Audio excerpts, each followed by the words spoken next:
Hello दोस्तों, हम लोग रंजन, आप सभी का स्वागत है आपके अपने यूट्यूब चैनल आलोक स्टडी सेंटर पे। आज हम लोग पढ़ेंगे दो स्तर वाले रैखिक समीकरण में एक्सरसाइज 3.1 टोटल हो गया था। आज बताएंगे 3.2। वीडियो में बने रहिएगा। अगर एक्सरसाइज 3.1 का वीडियो नहीं देखें तो लिंक आपको डिस्क्रिप्शन में जरूर जाकर देख लीजिए। आज हम लोग 3.2 का क्वेश्चन सोल्यूशन करेंगे। तो चलिए स्टार्ट करते हैं। कुछ थ्योरी बता देते हैं जो मोस्ट इंपॉर्टेंट थ्योरी है। एक नंबर में बताए थे, 3 को बताएंगे। कितने? यहाँ 3 बताएंगे, उसमें एक जो है ना आपके बोर्ड एग्जाम में ऑब्जेक्टिव में छपा हुआ है। A1/A2 not equal to B1/B2। A1/A2 not equal to B1/, तो क्या होगा? क्या होगा? प्रतिच्छेदी होगा। जब एक दूसरे से मिलेगा तो ये क्या होगा?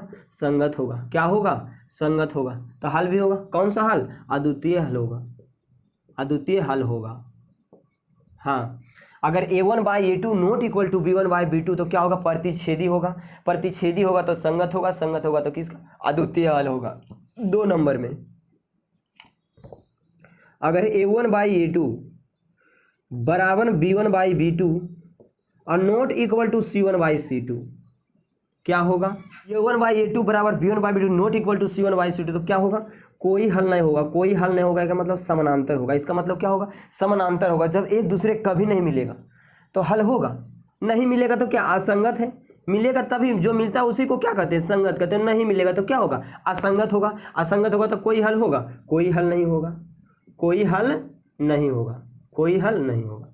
कोई दिक्कत? 3 नंबर में अगर A1/A2 बराबर B1/B2 बराबर अगर रहता है C1/C2, तीनों अगर बराबर है तो संपाती होगा।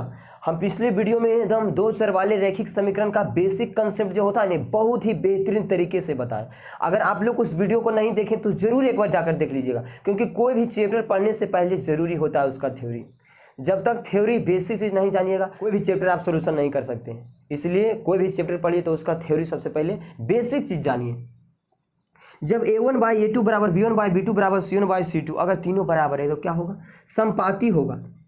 क्या होगा? एक ही परिस्थिति रहेगा, संपाती होगा। जब संपाती होगा तो संगत होगा कि असंगत? संगत होगा। संगत होगा तो किसका कितना हल होगा? अनेक हल होगा। अनेक हल होगा। देखिए इसमें नहीं बताएं एक चीज़ और, अगर संगत रहेगा तो आप विरोधी होगा। आप भी विरोधी होगा। आप विरोधी। जब संगत है, मिल रहा है, तो उसका वो विरोध होगा। विरोधी नहीं होगा। ये तो आप लोग इसी प्रकार से समझ सकते हैं, क्योंकि संगत है। जब संगत एक दूसरे के साथ संगत है तो कभी विरोधी होगा नहीं हो। क्या होगा? आप विरोधी होगा। और ये एक दूसरे से कभी मिल ही नहीं रहा है। ये जा रहा है नानी के यहाँ, ये जा रहा है नाना के यहाँ, दोनों मिल रहा है? नहीं मिल रहा है। ये तो क्या होगा? ये विरोधी होगा। नहीं मिल रहा है तो क्या होगा? ये विरोधी होगा। और ये देखिए एक दूसरे से मिल रहा है, गले मिल रहा है, गले मिल रहा है तो क्या होगा? ये भी आप विरोधी होगा। आप भी विरोधी होगा। थोड़ा एक बार और डिटेल्स बताते हैं। जब A1/A2 not equal to B1/B2 रहेगा तो प्रतिच्छेदी होगा। संगत होगा। संगत होगा तो आप विरोधी होगा, तो इसका अद्वितीय हल होगा। कोई दिक्कत? अब A1/A2 बराबर B1/B2 और नॉट इक्वल टू C1/C2 रहेगा तो क्या होगा? समानांतर होगा। क्या होगा? समानांतर होगा। समानांतर होगा तो असंगत होगा। मिलवे नहीं करेगा तो संगत होगा। अब जब नहीं मिलेगा तो क्या होगा? विरोधी होगा। वो विरोधाभास होगा। एक दूसरे का क्या होगा? विरोधाभास होगा। तो विरोधाभास रहेगा तो कोई हल होगा नहीं होगा। जो हमसे किसी को विरोध है तो कोई भी काम बहुत मुश्किल से होता है, नहीं के बराबर होता है अगर विरोध रहता है तो। कोई दिक्कत? अगला है A1/A2 बराबर B1/B2 बराबर C1/C2। अगर तीनों बराबर है तो क्या होगा? संपाती होगा। संपाती का मतलब समझते हैं, जैसे ए हमारा हाथ है, इसी पर एक हाथ रख दें, फिर इसी पर रख देंगे, एक ही पर स्थित, इसी को क्या कहते हैं? संपाती कहते हैं। एक ही पर से कोई लड़का सोता हुआ है, उसी पर जाके सो जाएगा वो, फिर उसी पर जाके सो जाएगा, इसी को तो संपाती कहते हैं। एक ही चीज पर सोता हुआ है। तो A1/A2 बराबर B1/B2 बराबर C1/, अगर होगा तो संपाती होगा। संपाती होगा तो मिलेगा तो संगत होगा। एक दूसरे से सटा हुआ तो संगत होगा। जब संगत होगा तो क्या होगा? आप विरोधी होगा। विरोध होगा। विरोधी नहीं होगा, आप विरोधी होगा, तो इसका क्या होगा? अनेक हल होगा। यहाँ तक समझने में थ्योरी में कोई दिक्कत नहीं हुआ होगा। अब आते हैं एक्सरसाइज पर। किस पे आते हैं? एक्सरसाइज पे आते हैं। ये सब जान जाइएगा तो आगे कोई भी दिक्कत नहीं होगा। तुझे देखे मेरी आंखें, इसमें मेरी क्या घटा है, हाल क्या है दिल का सनम, तो बस मुझको पता है। प्रश्नावली 3.2 क्वेश्चन नंबर 1 क्या कहता है, निम्नलिखित समस्याओं में रैखिक समीकरणों के युग्म मतलब क्या होता है, जोड़ा बनाएं और उनके ग्राफीय विधि से हल ज्ञात कीजिए। हमें ग्राफीय विधि से भी हल कर सकते हैं। एक वीडियो हम बनाएंगे स्पेशल, एक वीडियो कौन सा स्पेशल वीडियो होगा, SPECIAL स्पेशल मतलब खास। एक वीडियो हम खास बताएंगे जो ग्राफीय विधि से हल करेंगे। कौन विधि से, ग्राफीय विधि से। ये बोर्ड एग्जाम में 5 नंबर छपा हुआ है। कई नंबर, 5 नंबर। ग्राफीय विधि से हल करेंगे, उसमें 3-4 क्वेश्चन बताएंगे, हल करेंगे, एक वीडियो बनाएंगे। कन्फर्म रहिए कि एकदम कुछ हो जाए, कोई भी चैप्टर से क्वेश्चन आवे या मत आवे, लेकिन ग्राफीय विधि देना 201% गारंटी के साथ। कै 100%? 201% गारंटी के साथ है कि ये क्वेश्चन पूछता है बोर्ड एग्जाम में। ग्राफीय विधि से हल करें, समीकरण हमारा दे देगा और कहेगा इस समीकरण को ग्राफीय विधि से हल करें। कौन विधि से, ग्राफीय विधि से। तो चैप्टर खत्म होने के बाद हम एक वीडियो स्पेशल बनाएंगे ग्राफीय विधि से कैसे हल करते हैं समीकरण को, कोई दिक्कत नहीं। आइए अब समझते हैं क्वेश्चन नंबर 1 क्या कहता है। क्वेश्चन नंबर 1 देखिए, क्वेश्चन नंबर 1 में 2 क्वेश्चन बताए, उसके बाद 2-3 इतना इंपॉर्टेंट है कि 3 से 4 नंबर आप यहां से उठा सकते हैं, इसलिए वीडियो को कंटिन्यू जरूर देखते रहिएगा। देखिए क्वेश्चन नंबर 1 में कह रहा है कक्षा 10 मतलब 10वीं क्लास के 10 विद्यार्थियों ने एक गणित की पहली प्रतियोगिता में भाग लिया है। एक गणित प्रतियोगिता मतलब परीक्षा, और उसमें भाग लिया, ठीक। यदि लड़कों की संख्या से 4 अधिक हो, अधिक मतलब समझते हैं ज्यादा हो, अधिक मतलब ज्यादा, 4 अधिक हो मतलब ज्यादा है, ठीक। तो प्रतियोगिता में भाग लिए लड़कों और लड़कियों की संख्या ज्ञात करें। कितनी लड़कियां भाग और कितने लड़के भाग लिया, कोई दिक्कत। आइए क्वेश्चन पर आते हैं। Exercise 3.2 question number 1। पहले मान लेंगे, लिखेंगे माना। ये सब क्वेश्चन में मानना बहुत जरूरी है, जब तक नहीं मानिएगा तब तक नहीं बने। माना लड़कों की संख्या x, कोई दिक्कत। माना लड़कों की संख्या x है और लड़कियों की संख्या कितना है, कितना मान लेंगे, 22 मान लेंगे। लड़कियों की संख्या 22 है, कोई दिक्कत। अब प्रश्न से कितने विद्यार्थी हैं, 10 विद्यार्थी। और इसमें हम मान लेते हैं 5 क्या है, लड़का है, 5 लड़की है। तो x प्लस कितना, y बराबर कितना हो जाएगा, 10 हो जाएगा, कोई दिक्कत। तो यहाँ x बराबर कितना हो जाएगा, 10 माइनस 22, कोई दिक्कत। इसको समीकरण 1 मान लेते हैं। अब पुनः क्या कहता है, यदि लड़कों की संख्या से 4 अधिक है, लड़कियों की संख्या क्या माने, 22। लड़कियों की संख्या जो है लड़कों की संख्या से कितना अधिक है, 4 अधिक है। तो लड़कों की संख्या x और प्लस 4 हो जाएगा, अधिक है मतलब ज़्यादा है, कोई दिक्कत। तो यहाँ देखिए x बराबर यहाँ कितना हो जाएगा, 22 माइनस 4 बराबर x हो जाएगा, कोई दिक्कत। समीकरण 2 हो जाएगा।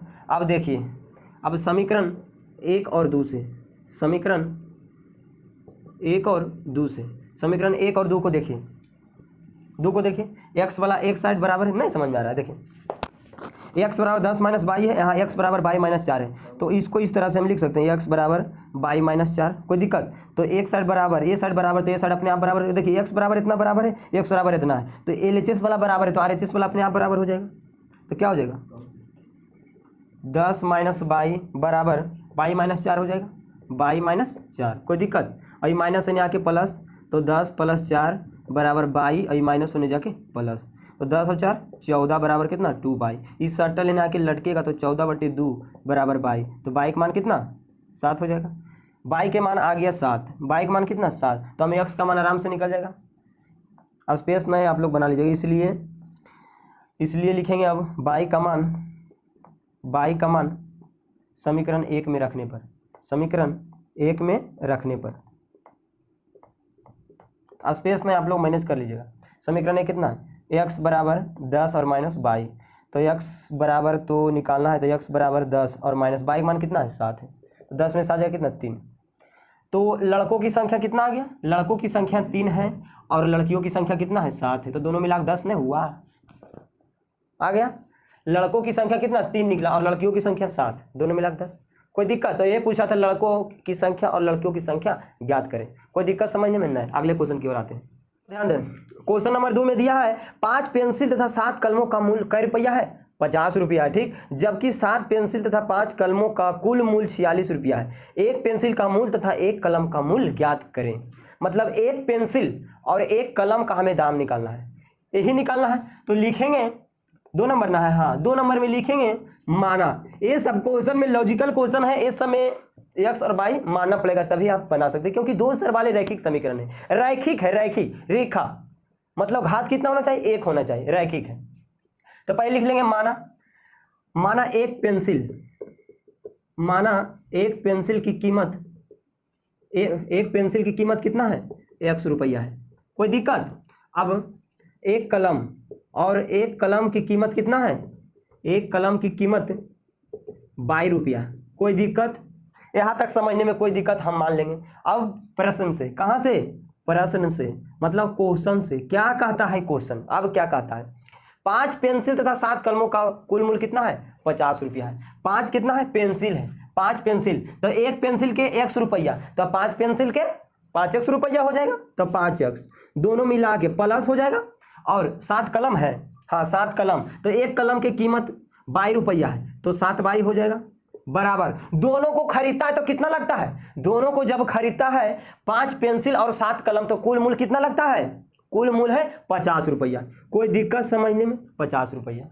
यहाँ तक समझने में कोई दिक्कत? इसको आप x के मान निकाल सकते हैं। तो 5x प्लस, ये प्लस होने जाके माइनस, तो 5x बराबर हो जाएगा 50 माइनस 7y। कोई दिक्कत? तो x बराबर हो जाएगा 50 माइनस 7y और बटे में कितना? 5। समीकरण 1 मान लेते हैं। कोई दिक्कत यहाँ तक समझने में? नहीं हुआ होगा दिक्कत? अब पुनः मतलब दोबारा क्वेश्चन क्या कहता है? जबकि 7 पेंसिल तथा 5 कलम का कुल मूल्य 46 रुपया है। फिर खरीदता है, अब खरीदता है 7 गो पेंसिल और 5 गो कलम। समझ रहे? 7 गो पेंसिल तो एक पेंसिल की कीमत 100 रुपया, तो 7 पेंसिल की कीमत 7x हो जाएगा। उसके बाद प्लस देंगे। और कितना पेन खरीदा है? 5 कलम खरीदा है, तो एक कलम की कीमत 22 रुपया, तो 5 कलम की कीमत 5 22 हो जाएगा। जब दोनों 7 गो पेंसिल और 5 गो पेन खरीदता तो कितना पैसा लगता है? कुल मूल्य 46 रुपया है, तो बराबर दे देंगे 46। कोई दिक्कत समझने में? नहीं हुआ होगा? अब यहाँ समझते हैं, यहाँ से भी x के मान निकाल लेंगे। 7x बराबर, ये प्लस होने जाके माइनस, तो हो जाएगा 46 माइनस 5y। कोई दिक्कत? तो x बराबर कितना हो जाएगा? 46 माइनस 5y। ये 7 जो है सटल मतलब गुना, और लटका देंगे तो हो जाएगा भाग। आई सटल है, उसके साथ बेचारा इसके साथ पहले सटल था, अब लटकेगा तो इन्हें लटकेगा तो हो जाएगा 7। इसको मान लेंगे समीकरण 2। यहाँ तक समझने में कोई दिक्कत नहीं हुआ होगा? अब समीकरण 1 और समीकरण 2 को देखिए। समीकरण 1 को देखिए और समीकरण 2 को देखिए तो LHS वाला बराबर है, LHS वाला बराबर, तो RHS वाला अपने आप बराबर हो जाएगा। आइए अब दोनों को हम बराबर करते हैं, तो हमें y का मान निकल जाएगा, उसके बाद x का मान निकाल लेंगे।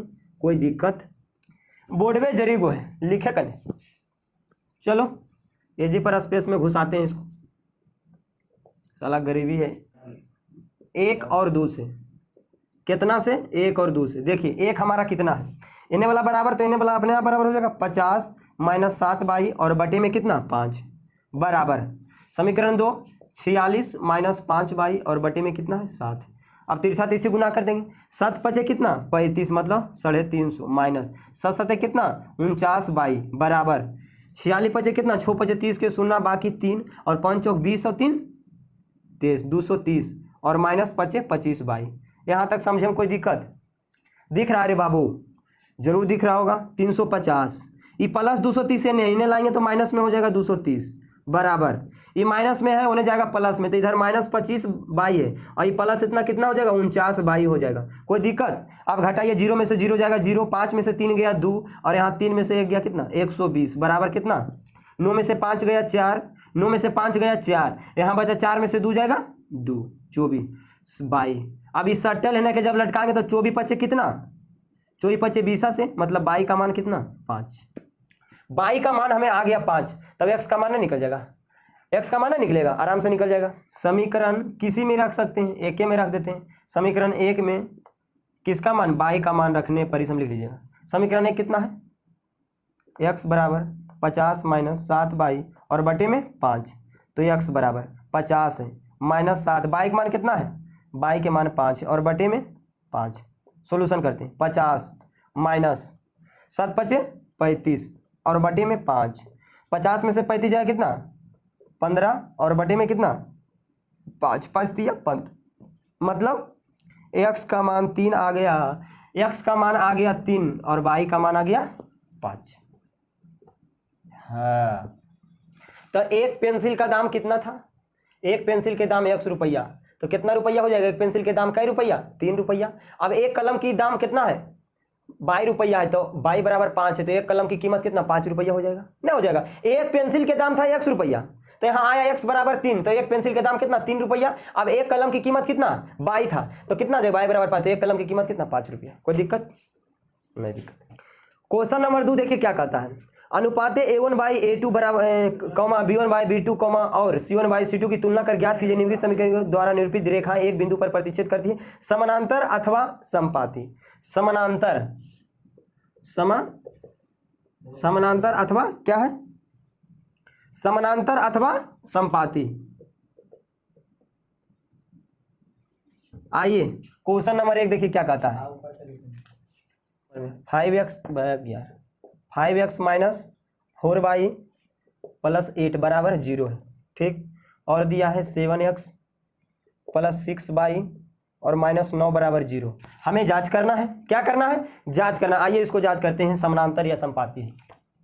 तो हम बताए थे दो चर वाले रैखिक समीकरण का व्यापक रूप, जब तक व्यापक रूप नहीं याद रहेगा जब तक आप सॉल्यूशन नहीं कर पाइएगा, और यहाँ से 1 नंबर कन्फर्म या 2 नंबर, कम से कम 2 नंबर। व्यापक रूप क्या होता है, व्यापक रूप होता है a1x plus b1y plus c1 बराबर 0, a2x plus b2y plus c2 और बराबर 0। इसको याद रखना है, अगर इसको आप याद रखते हैं तो 2 से 3 नंबर आप बोर्ड एग्जाम में उठा सकते हैं। ये मेरा वादा है, ये मेरा क्या है, वादा है सनम तुझसे दूर नहीं होंगे।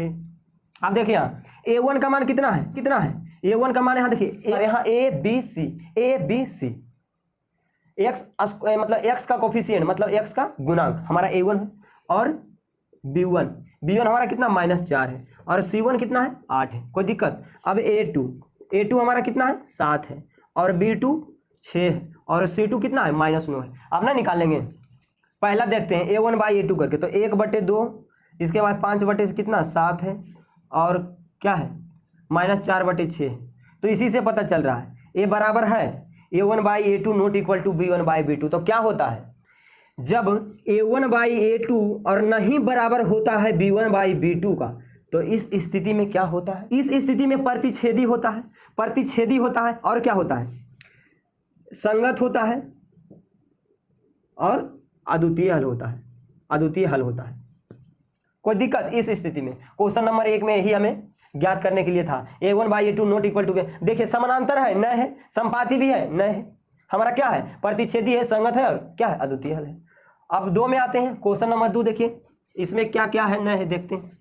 a1 का मान कितना है, a1 का मान 9 है, और a2 का मान कितना है, a1 और b1 का मान कितना है 3 है, और c1 का मान कितना है 12 है।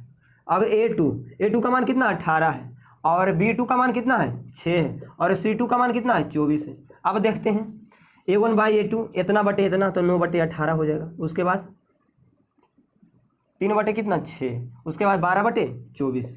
देखते हैं कौन बराबर होता है। इसको जब काटेंगे तो 9 दूनी 18, तो 1/2 हो जाएगा। कोई दिक्कत। और यहाँ भी कितना 1/2, ये भी काटेंगे तो कितना 1/2। तो तीनों हमारा बराबर है, तीनों क्या है बराबर है। तो इस स्थिति में क्या होता है, जब a1/a2 बराबर b1/b2 और बराबर c1/c2, तो इस स्थिति में क्या होता है, आप लोग को पता होगा क्या होता है, समपाती होता है। समपाती, जब समपाती होगा तो संगत भी होगा, संगत होगा तो क्या होगा, अविरोधी भी होगा, विरोधी होगा। जब एक दूसरे से मिल रहा है, तो उसका विरोध हो सकता है, विरोधी हो सकता है, नहीं हो सकता है। संपाती होगा, संगत होगा, अविरोधी होगा, तो क्या होगा, अनेक हल होगा। इसका क्या होगा, अनेक हल होगा। बस क्वेश्चन नंबर 2 में यही हमें, क्वेश्चन नंबर 2 हमारा क्या दर्शाता है कि संपाती है, संगत है, अविरोधी है। उसमें कहा था संपाती है, संगत है, क्या हमारा संपाती है। कोई दिक्कत। अब आते हैं क्वेश्चन नंबर 3 में। क्वेश्चन नंबर 3 में आते हैं, देखिए क्या कहता है क्वेश्चन नंबर 3।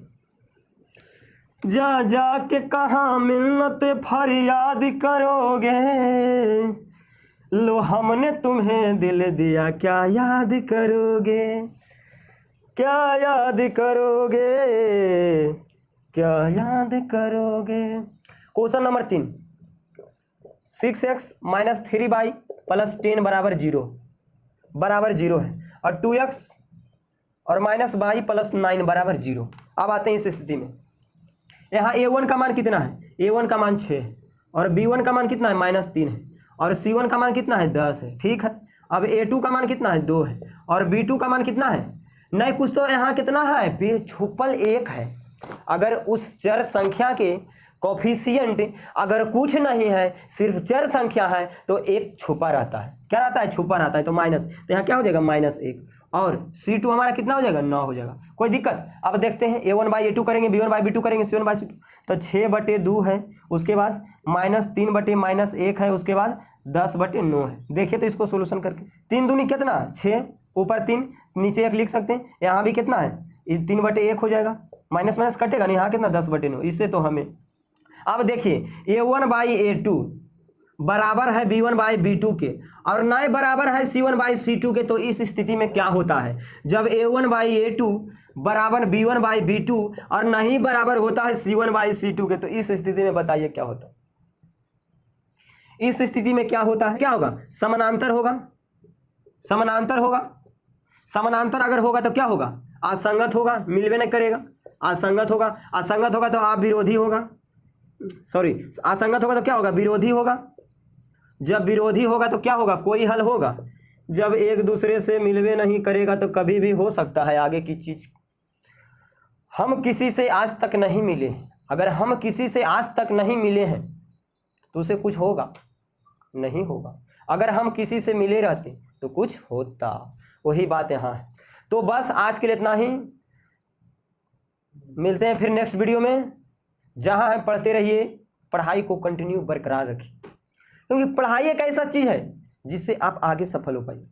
ये पढ़ाई एक ऐसा चीज़ है जिससे आप किसी भी चीज़ को पा सकते हैं। इसलिए पढ़ाई को कभी छोड़िए नहीं, शिक्षित बनिए। बस अब ज़्यादा इस वीडियो में नहीं बोलेंगे, मिलते हैं फिर नेक्स्ट।